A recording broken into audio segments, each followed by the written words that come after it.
eu queria passar a palavra ao desembargador federal Pedro Felipe Santos, com quem, como eu disse anteriormente, eu tive a honra e o prazer de trabalhar por anos, né, Pedro? A gente trabalhou muito tempo. Pedro, para quem não conhece, é daqueles. Eu vou falar menino porque, né, eu conheço já há muitos anos, mas já tem aí maturidade, enfim, né? Menino prodígio. É um rapaz, é um profissional da mais alta qualidade. Eu acho que a magistratura, Pedro, brasileira, ela tem muito orgulho de você ser do quadro, porque você é um profissional muito, mas muito acima da média. Aí os senhores vão perceber, né, na fala dele. É desembargador do TRF da Sexta Região, coordenador do Laboratório de Inovação da Justiça Federal da Sexta Região, foi secretário-geral e juiz auxiliar e instrutor no Supremo Tribunal Federal, mestre em Direito pela Universidade de Harvard, doutorando em Direito pela Universidade de Oxford. Pedro, por favor. Bom dia a todos e a todas. Eu fico até emocionado com as palavras do colega e preciso iniciar minha fala antes de cumprimentar todos, afirmando e deixando um registro que é muito importante aqui. Eles não podem falar, mas eu posso, da admiração e também da gratidão que o Poder Judiciário tem pelo trabalho que esses três magistrados e toda a equipe que estava no CNJ na gestão de 2020 a 2022, capitaneados pelo ministro Fux, realizaram um trabalho extremamente disruptivo. Se hoje, no Poder Judiciário do Brasil inteiro, nós falamos em justiça 100% digital, em balcão virtual, em núcleo 4.0, justiça 4.0, plataforma digital do Poder Judiciário, Codex e todas as iniciativas que continuam sendo aprimoradas, gestão a gestão, e todas essas iniciativas surgiram, e preciso registrar isso, do trabalho da equipe que gestou todos esses projetos e colocou a mão na massa, de forma que esse registro não poderia deixar de ser feito aqui, da importância do trabalho que esses magistrados tiveram, a meu ver, uma das gestões mais disruptivas no Conselho Nacional de Justiça, e tenho muito orgulho de ter testemunhado, estando lá no Supremo, toda a abnegação, o esforço e a capacidade de colocar a mão na massa e de fazer acontecer que esses magistrados têm. Eu quero agradecer, desembargador Kepper, presidente do TJ do Paraná, a alegria de sediar esse evento aqui. Eu penso que é um dos primeiros eventos de inteligência artificial que é produzido pelo Poder Judiciário para o Poder Judiciário. E quando eu vejo aqui na plateia assim, magistrados, servidores, profissionais do Brasil inteiro, cujo trabalho eu tanto admiro, eu penso assim, aqui nós estamos conversando entre nós, mas entre pessoas que realmente fazem e estudam inteligência artificial e tecnologia da informação. Eu vejo aqui chefes de TI, vejo aqui desembargadores, vejo aqui magistrados, coordenadores de laboratório de inovação, assessores de gestão estratégica dos tribunais, e penso tanto que é importante todas essas equipes estarem aqui reunidas para a construção de uma governança eficiente nos tribunais. As falas que me antecederam, doutor Anderson fez uma fala trazendo vários aspectos históricos e filosóficos. Doutor Fábio trouxe a mão na massa, o uso prático da IA generativa, e me cabe aqui fazer um arremate de todos esses pontos, trazendo algumas reflexões em relação à governança dos tribunais na construção desses projetos. Mas antes, eu preciso depurar algum ponto em que status, em que estado da arte nós estamos em relação à inteligência artificial no Poder Judiciário. Eu sempre falo que desde 2020 para cá, com a pandemia, nós estamos vivendo uma nova revolução digital. Essa palavra revolução digital ela já está ficando até tão demodé e quase um truísmo. Mas qual é o ponto nodal da revolução digital que nós estamos vivendo de 2020 para cá? Finalmente, nós estamos abandonando os últimos resquícios da era analógica para finalmente entrarmos no mundo em que nós não conseguimos mais ter uma separação intuitiva do que é real e do que é online. Isso quer dizer que a revolução que acontece de 2020 para cá não é a construção de infraestrutura tecnológica. A internet já existe há mais de década, a inteligência artificial já existe há mais de década, o smartphone já existe há mais de década. Isso já não é novidade para nós. No Poder Judiciário, o processo eletrônico, nós falamos dele há mais de 20 anos. Nós falamos de plenário virtual há mais de 10 anos. Nós falamos de audiência virtual há um bom tempo. Também não é novidade para nós de 2020 para cá. O ponto nodal da revolução digital que nós vivemos é que esses instrumentos de inovação tecnológica, eles finalmente deixaram de ser fonte secundária para se tornarem fonte primária de como nós produzimos políticas públicas, inclusive políticas públicas judiciárias. Foi em 2020, com a pandemia, em que esse processo foi acelerado, que a audiência virtual, que já existia, mas era uma exceção, se tornou a regra. Foi de 2020 para cá que o atendimento às partes tem agora uma generalização virtual e toda a experiência do usuário, de ponta a ponta, o usuário interno e o usuário externo, passa a ser inteiramente virtual e presencial, se ele desejar. Mas a regra nesse mundo híbrido é completamente a utilização dessas ferramentas virtuais como regra, e isso já não é novidade e já nem nos estranha mais. A pandemia, nós sabemos, acelerou esse processo, né? E como o Dr. Walter muito bem ressaltou, o Brasil, e falamos isso com o maior orgulho e sem nenhum exagero e sem nenhuma arrogância, o Brasil é o maior case em termos de poder judiciário de aplicação tecnológica. Não existe nada igual e não existe nada perto. Quem faz estudos comparados sabe disso. Talvez isso tenha surgido pela necessidade, pelos nossos milhões de processos, mas o fato é que nós estamos na vanguarda. Na pandemia, nós não paramos um dia sequer. A Suprema Corte Americana ficou meses sem dar um julgamento. Quando retornou às sessões eram realizadas por telefone. As cortes constitucionais, Supremas Cortes Europeias, na África do Sul, na Índia, em Israel, todas ficaram por meses paradas. O Poder Judiciário brasileiro foi o único que não ficou parado um dia sequer, e isso só aconteceu porque o dever de casa foi feito nos anos anteriores.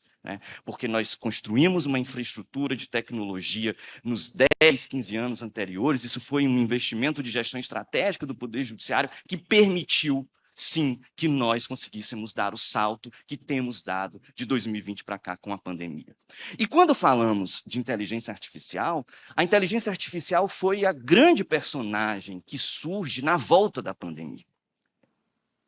A IA é muito interessante, tem um caminho inverso da automação.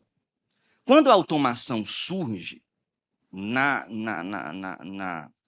sociedade, ela começa a partir das tarefas repetitivas e tarefas físicas, através da criação de máquinas, através da revolução industrial. Depois, quando a automação dominou algumas tarefas mais simples, físicas, repetitivas, é que a automação vem para a computação e para a automação de tarefas analíticas como as que nós fazemos, tarefas intelectuais como a que nós fazemos no processo eletrônico. A IA tem um caminho inverso. A IA não começa com os robôs físicos.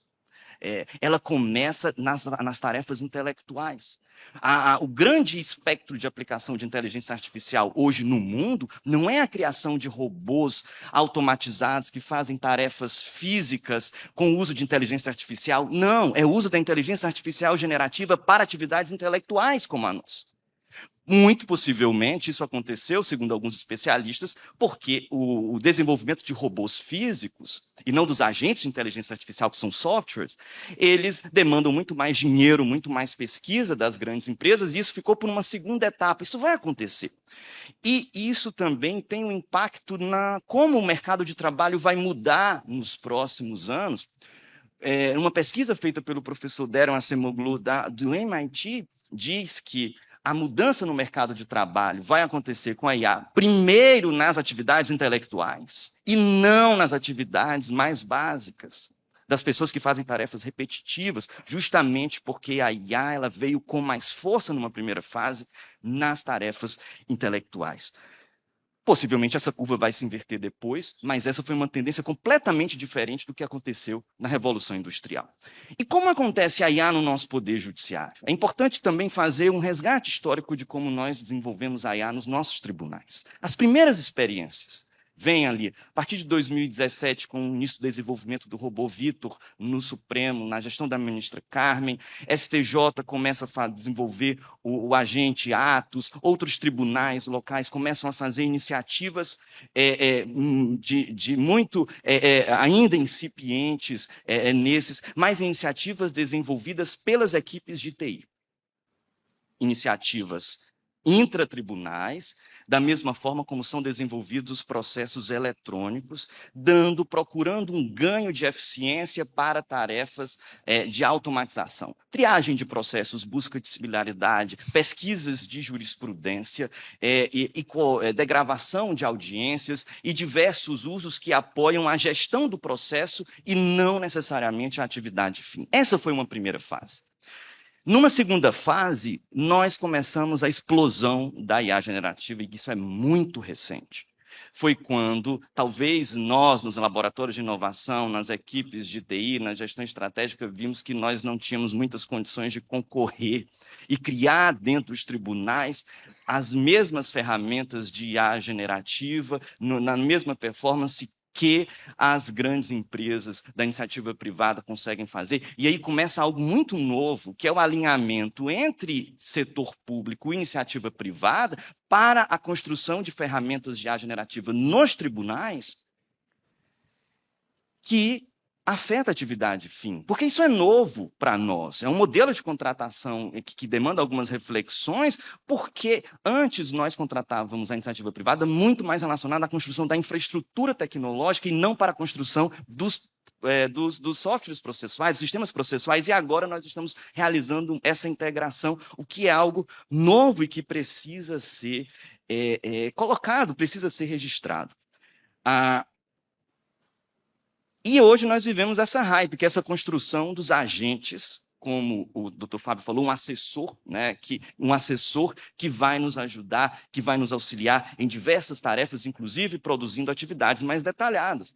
Identificação dos pontos controvertidos, construção de relatórios, construção de votos, ao mesmo tempo em que todas essas ferramentas de LLM se popularizam, inclusive permitindo o uso individual. Essa é uma grande revolução que tem acontecido, isso precisa também ficar registrado. Nós estamos democratizando as construções de soluções de tecnologia da informação nos tribunais. A partir do momento em que os magistrados conseguem assinar serviços de inteligência artificial generativa, construir os próprios prompts e utilizar caseiramente, como o Dr. Fábio falou, algumas ferramentas externas para uso dos processos judiciais internos. Antes, o magistrado, o servidor, ele tinha uma posição passiva, aguardando das equipes do tribunal, das secretarias, as disponibilizações das inovações tecnológicas, e agora esse poder de criação se pulveriza por uma contingência de tecnologia, mas que também tem que demandar algumas reflexões para nós. E tudo isso traz algumas reflexões de governança, que na minha fala eu gostaria de ressaltar, aproveitando que aqui nós temos representantes de vários setores de tribunais. O primeiro deles, e talvez o mais óbvio, e nós temos falado isso, é uma obviedade, mas precisa se transformar numa política estratégica, que é a educação digital. Nós estamos aqui numa plateia extremamente qualificada em relação à inteligência artificial. Aqui não tem neófito nessa plateia. Conheço aqui quase todo mundo. Aqui não tem neófito, nós entendemos, nós sabemos o que é, nós sabemos os riscos, nós sabemos as oportunidades e sabemos também as vulnerabilidades. Mas essa não é a média do magistrado e do servidor brasileiro. Nós fizemos uma pesquisa pelo Laboratório de Inovação do TRF6 para identificar quais os usos de IA generativos os nossos servidores estavam usando privadamente. E mais de 70% dos respondentes, e nós tivemos quase 50% de respostas em relação ao corpo funcional, ou seja, foi uma pesquisa que estatisticamente tem relevância, respondeu que já ouviu falar, mas não sabe usar. Outras pessoas falaram que usam, mas não conhecem bem a ferramenta. E nós precisamos, então, transformar em política estratégica de tribunal esse letramento digital. não gosto da palavra letramento, mas é uma difusão de informação sobre essas questões. O juiz precisa entender o que é essa ferramenta, a diferença entre uma IA e uma automação. O juiz precisa entender como é que se dá a construção desses prompts, quais são os limites de atuação pela tecnologia atual que tem sido feito, e, claro, trazer a reserva de humanidade. Adorei esse princípio, né, do que é sendo feito. E isso não se faz apenas com curso na escola de magistratura. Esse é um ponto importante, mas também é um programa, digamos assim, uma circunstância que demora você conseguir fazer um curso enorme. Precisa de uma política estratégica de comunicação e difusão de informação sobre os conceitos, as oportunidades, os riscos, para que essa informação chegue lá na ponta, para aquele servidor que está numa vara de interior, muitas vezes sem acesso às informações do tribunal, e se deslumbra com a utilização do ChatGPT e começa a fazer upload de qualquer tipo de documento nessas ferramentas, sem as preocupações devidas. Nós precisamos chegar lá na ponta. Nós precisamos conversar não apenas entre nós, mas com esses agentes também. Eu penso que os laboratórios de inovação têm uma função importantíssima nessa difusão da informação. Eu vejo aqui tem muitos coordenadores de laboratório da informação, de inovação. Laboratório não é só para construir produto ou pensar em projeto ou prototipar, também tem uma função de difundir informação e conscientizar sobre o uso sustentável de IA pelos servidores e pelos magistrados do tribunal. Além disso, a conscientização em relação aos riscos é importantíssima. Eu li alguns prompts, doutor Fábio, em que se percebe que as pessoas que elaboraram aqueles prompts de uso privado nitidamente desconhecem os limites da ferramenta. Teve um prompt que me chamou muita atenção, em que o magistrado fazia o upload de vídeos de audiência e pedia para a ferramenta de LLM fazer uma análise do depoimento, dando uma conclusão final sobre a consistência do depoimento, com base, aí ele colocava lá os critérios, verificar se a testemunha estava nervosa ou gesticulando demais, verificar se a testemunha estava dando informações contraditórias ou hesitava antes de responder às perguntas dos interlocutores. Então, vejam que esse é o típico caso que o prompt já incorpora um viés. Porque se eu tenho uma testemunha que é mais tímida, que é mais retraída, que está lá muito nervosa na frente do magistrado, a máquina vai interpretar pelo comando, porque ela vai interpretar o nosso comando, que o que ela falou, aquela informação é uma mentira. Então, temos que ter essa preocupação, sim.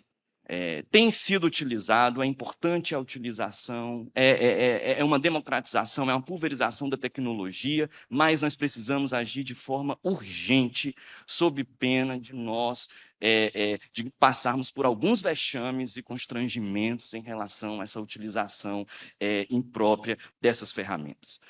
Em relação aos casos de uso, o segundo ponto que eu queria tratar de reflexão de governança.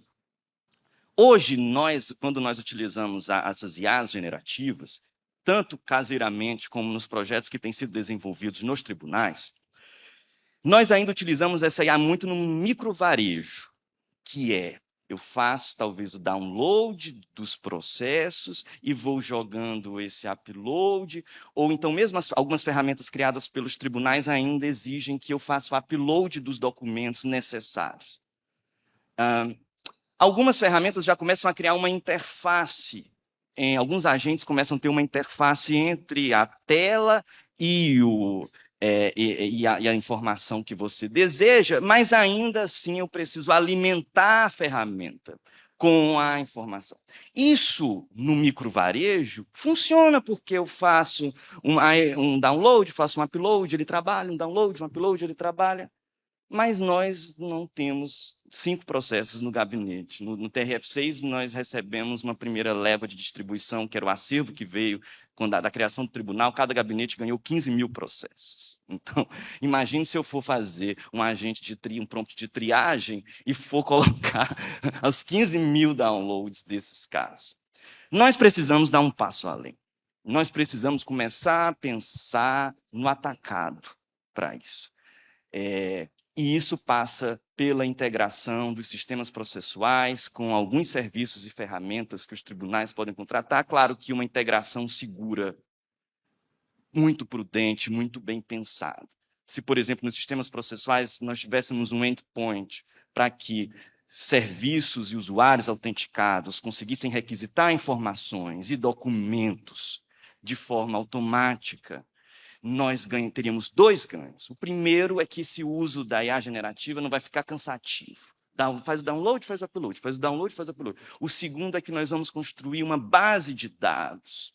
E esse, a meu ver, é o ganho mais consistente de longo prazo que nós podemos ter com IA no Poder Judiciário, é a utilização dessas ferramentas generativas para a construção de dados que podem ser interpretados, podem ser analisados e podem estar ali alocados junto com as outras informações, junto com os outros metadados do BI, que nos permitam fazer triagens em massa, que nos permita fazer busca de similaridade em massa, que nos permita uma experiência do usuário que ele sequer vai saber se ele está usando automação ou inteligência artificial. Esse é o futuro. Eu uso o Google Maps, o Uber e tudo, eu não sei quais são os pontos de inteligência artificial ali. Quando nós chegarmos nesse ponto de integração, nós conseguiremos, acho que esse é um sonho, talvez seja um critério para que nós consigamos ter um agente, um assessor de verdade. Mas eu sei, é caríssimo. O uso da IA generativa, a contratação desses serviços é por utilização, por token, então não é fácil nós pensarmos e colocarmos em prática todos esses pontos, e isso demanda uma atuação muito estratégica dos tribunais. É descobrir quais os casos de uso realmente devem ser prioritários em cada tribunal e que faz a tecnologia chegar no uso da ponta. Eu penso aqui que, aproveitando que aqui nós temos chefes de TIs, assessores de gestão estratégica, coordenadores de laboratórios de inovação, diretores de centro de inteligência, nós precisamos, dentro dos tribunais, nós precisamos integrar essa governança para que haja um fluxo contínuo e nós consigamos ter um boost de inovação. Não adianta uma equipe de TI estar trabalhando a parte do que o laboratório de inovação está pensando, a parte do que o centro de inteligência está produzindo, a parte do que a gestão estratégica está pensando de visão de futuro para os tribunais. Tem que ser um trabalho integrado. Em alguns tribunais já acontece essa integração, mas vejam, os centros de inteligência e os laboratórios de inovação têm uma função importantíssima de escuta e depuração dos problemas que atingem a ponta e o usuário interno do tribunal. E isso precisa estar integrado na construção de protótipos que realmente estejam alinhados com a visão de futuro que a gestão estratégica permite e dentro de uma visão pé no chão que a equipe de TI consegue produzir, consegue viabilizar. Não temos mais tempo de estarmos com essas equipes com pensamentos estanques. Nós precisamos realmente ter uma integração e isso demanda, obviamente, uma atuação de cada administração. Além disso, para concluir, precisamos ainda aprimorar muito a cooperação entre os tribunais. É importante um encontro como esse. Nós já melhoramos muito, o CNJ tem tido um papel importantíssimo na coordenação, na regulamentação, na organização desses pontos, mas eu ainda sonho o dia que eu vou entrar no DPJ e conseguir baixar uma ferramenta de inteligência artificial para o meu tribunal utilizar.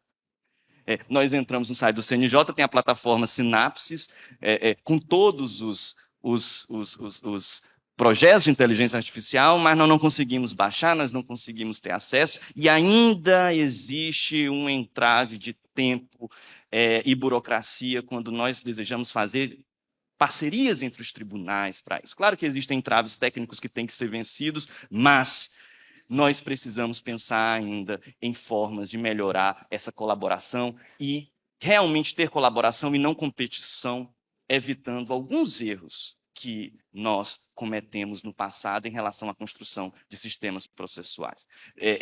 Inteligência artificial é muito cara para nós termos vários tribunais trabalhando sobre os mesmos problemas, construindo soluções que são muito parecidas e demorando muito tempo para depois se concluir que aquela ferramenta é melhor, então vamos adotar, que nós precisamos de um trabalho coordenado para e passo, Porque, repito, inteligência artificial, e todos vocês sabem, é caríssimo, não é barato e tem consumido esforço e dinheiro dos tribunais. Portanto, senhores, na linha do que o Anderson, o Walter, o Fábio falaram, eu sou extremamente entusiasta da inteligência artificial.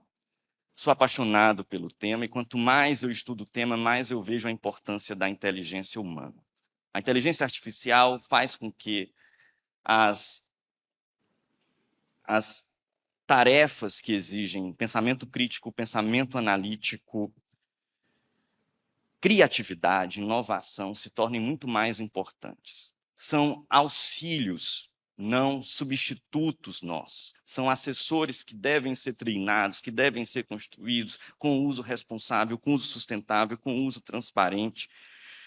E eu antes tinha algumas dúvidas sobre o real impacto da inteligência artificial na própria atividade judiciária. Eu tinha algumas visões um pouco mais pessimistas, mas hoje eu acho que eu mudei um pouco de ideia, a gente vai amadurecendo, e eu vejo que realmente o impacto da inteligência artificial no Poder Judiciário, especialmente no Poder Judiciário brasileiro, vai ser muito grande, muito rápido e talvez mais veloz e mais crítico do que foi a introdução dos sistemas processuais há alguns anos atrás. Eu penso que nós vamos viver algumas ressignificações, não apenas jurídicas, como a construção de novos conceitos jurídicos, por exemplo, o conceito de competência territorial começa a se tornar muito demodé com base nisso, mas a própria questão de governança dos tribunais e a própria identidade do magistrado. Mas temos que ter sempre o compromisso ético, como meus antecessores muito bem falaram,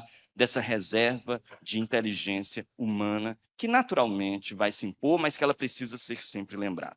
Eu vou terminar lembrando aquela frase daquele filme Jogos Vorazes, né, mas eu vou fazer uma paráfrase lá, dizia que comecem os jogos aqui, né, que continuem os jogos e que continuemos com sustentabilidade, com ética, com prudência, com transparência, com integração, com colaboração entre equipes, entre tribunais, com o CNJ, muita pesquisa, muito trabalho, muita mão na massa e muitos eventos como esse. Muito obrigado.